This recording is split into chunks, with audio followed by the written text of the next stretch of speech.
এটাই কি সরকারের প্রধান কাজ? এটাই কি দেশের 1 নম্বর সমস্যা?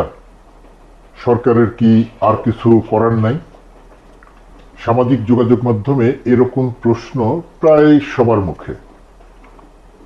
বর্তমান সরকারের কর্মকাণ্ড নিয়ে আমরা প্রায় সবাই খুবই ক্রিটিক্যালি দেখছি, খুবই সমালোচনা মুখর। এটা কেন হলো না, ওটা কেন হলো, কেন এটা করতে গেল, কেন ওটা করতে গেল না, এই সমালোচনাগুলো খুব প্রকটভাবে চলছে। যে কোনো সমালোচনা গণতন্ত্রের জন্য ইতিবাচক। সেই হিসেবে বর্তমান সরকারের যে কার্যক্রমকে আলোচনা এবং সমালোচনার দৃষ্টিতে দেখা হচ্ছে, এটা খুবই ইতিবাচক একটি দিক। ধরুন, শেখ হাসিনার সময়ে ভয়ঙ্করতম অন্যায়, অনিয়ম, দুর্নীতির ঘটনা ঘটতো, মানুষ হত্যার মতো ঘটনা ঘটতো, গুম করার মতো ঘটনা ঘটতো। যারা নীরবে নিঃশব্দে পুরো সময়টা অতিক্রম করেছেন, সুযোগ বুঝে সেগুলোকে সমর্থন করেছেন, তারাও একটু রং পরিবর্তন করে বলার চেষ্টা করছে আমি তো আওয়ামী লীগার না, এরকম একটা ভাব নিয়ে তারাও এখন সরকারের কর্মকাণ্ড নিয়ে সমালোচনা মুখর। আবারও বলি যে সরকারের সমালোচনা করাটা খুবই ইতিবাচক দিক। শেখ হাসিনা সরকারের অবৈধ ক্ষমতা, চুরি, বাটপারি, রাহাজানি, জালিয়াতি, অর্থ পাচার, এই সমস্ত বিষয় নিয়ে এখন সেই সময়ে যারা চুপ ছিলেন, সেই সময়ে যারা চাটুকার ছিলেন, সেই সময়ের যারা তোষামতকারী ছিলেন, তারা যদি কথা বলতেন, তারা যদি প্রশ্ন তুলতেন, তাহলে শেখ হাসিনার এত বড় ক্ষতি হতো না, দেশের এত বড় ক্ষতি হতো না, আওয়ামী লীগের এত বড় ক্ষতি হতো না। যেমন ধরেন, এখন বলা হচ্ছে যে সরকারের প্রধান কাজ কোনটা? পরিবেশ নিয়ে, জলবায়ু পরিবর্তন নিয়ে, হর্ন বন্ধ করা নিয়ে কথা উঠছে। তখন বলা হচ্ছে এটাই কি সরকারের প্রধান কাজ? অথবা অন্য যে কোনো একটি বিষয় নিয়ে যখনই কথা হচ্ছে তখনই বলা হচ্ছে এটাই কি সরকারের প্রধান কাজ? ধরুন, বাংলাদেশের অনেকগুলো প্রতিষ্ঠানে নতুন প্রধান ব্যক্তি নিয়োগ দেওয়া হচ্ছে। বাংলা একাডেমি, পিআইবি, পিআইডি, আরো যেন কি কি নিয়োগ দেওয়া হয়েছে, গ্রন্থকেন্দ্র, বাসস, বিএসএস, এই সমস্ত জায়গাতে নিয়োগ দেওয়া হয়েছে, প্রধান ব্যক্তিকে পরিবর্তন করা হয়েছে।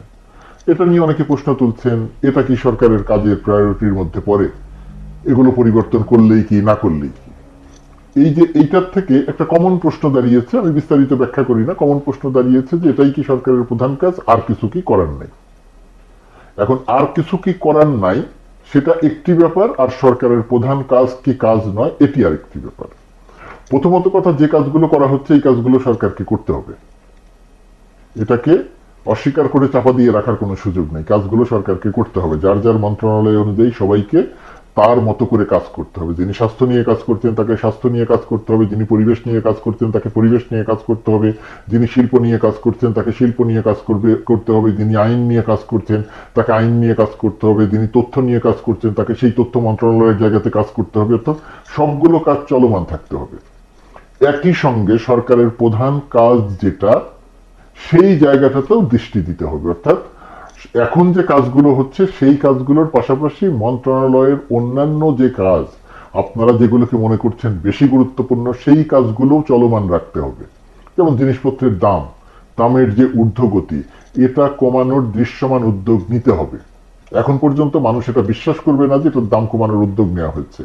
বাস্তবতা হচ্ছে আজকে উদ্যোগ নিয়ে কালকে এটা কমানো সম্ভব নয়, কিন্তু মানুষকে বোঝাতে হবে যে আমরা উদ্যোগ নিয়েছি।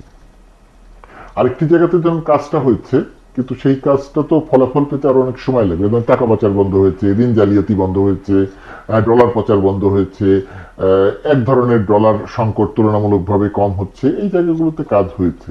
কিন্তু এই জায়গাগুলোর কাজটা চলমান রাখতে হবে, পাশাপাশি এই যে ছোট ছোট যে সমস্ত কাজ আছে মন্ত্রণালয়ের, সেই কাজগুলোকেও চালু রাখতে হবে। তার মানে হচ্ছে এটা কি প্রধান কাজ, আর কিছু কি করার নাই? এটাও প্রধান কাজ, আর কিছু করার নাই বলতে আপনারা যেগুলো বোঝাচ্ছেন সেগুলোও সরকারকে করতে হবে। একই সঙ্গে সবগুলো কাজই করতে হবে, বিশেষ করে নীতি প্রণয়নের জায়গাটাতে কাজ করতে হবে। তো তার মানে হচ্ছে আপনারা প্রশ্ন করাটা অব্যাহত রাখেন, এটাই কি প্রধান কাজ, প্রশ্নটা করেন। প্রশ্ন করলে সরকার সচেতন থাকবেন, উপদেষ্টারা সচেতন থাকবেন। ওই যে দেখেন, আপনারা প্রশ্ন করেছিলেন যে টিএসসিতে যে ত্রাণের অর্থ জমা হলো, সেই অর্থ কোথায় গেল, কেন তারা ব্যাংকে রাখলো। এই রাখার পরে তারা একটা অডিট করিয়েছে, অডিট করিয়ে সেটার জন্য সংবাদ সম্মেলন করে তারা কিন্তু ঘোষণা দিয়েছে। আপনারা প্রশ্ন করেছেন, আমি ধরে নিলাম যে আপনারা প্রশ্ন করেছেন দেখেই তারা কাজটি করেছে। বাস্তবে আমার ধারণা যে তারা প্রশ্ন না করলেও কাজটি করত, অথবা তারা ব্যাংকে রাখার ক্ষেত্রে যে সিদ্ধান্তটি নিয়েছিল সেই সিদ্ধান্তটি যদি আরো আগে প্রশ্ন করা হতো তাহলে হয়তো তারা ব্যাংকে না রেখে প্রধান উপদেষ্টার ত্রাণ তহবিলেই দান করতেন। এখন তারা বলেছেন 10 কোটি টাকার মধ্যে 2 কোটি টাকা নিজেরা বন্যা পুনর্বাসন ক্ষেত্রে ব্যয় করবেন, আর বাকি 8 কোটি টাকা প্রধানমন্ত্রীর ত্রাণ তহবিলে, প্রধান উপদেষ্টার ত্রাণ তহবিলে দান করা হবে। তো এই যে প্রশ্ন করার পরিপ্রেক্ষিতে যেটা হয়েছে, সমন্বয়করা সচেতন হয়েছে। এখন যেরকম সমন্বয়কদের নিয়ে আপনারা প্রশ্ন করছেন, তারা কোথায়, তারা দেশের বিভিন্ন অঞ্চল ঘুরছে, কিভাবে ঘুরছে, কারা সহায়তা করছে, কারা খরচ করছে, এই প্রশ্নগুলো খুবই ইতিবাচক। সমন্বয়করা সচেতন হবেন, অন্যান্যরা সচেতন হবেন। তো একই রকম ভাবেই প্রশ্ন করার ধারাটা যেন আমাদের অব্যাহত থাকে। বর্তমান সরকার চলে যাবে, 1 বছর 2 বছর 3 বছর যাই হোক না কেন চলে যাবে, পরবর্তীতে একটি নির্বাচিত সরকার ক্ষমতায় আসবে। তো আপনারা যারা এখন প্রশ্ন করছেন, আশা করবো যে তারা সেই সময়ও প্রশ্ন করাটা অব্যাহত রাখবেন।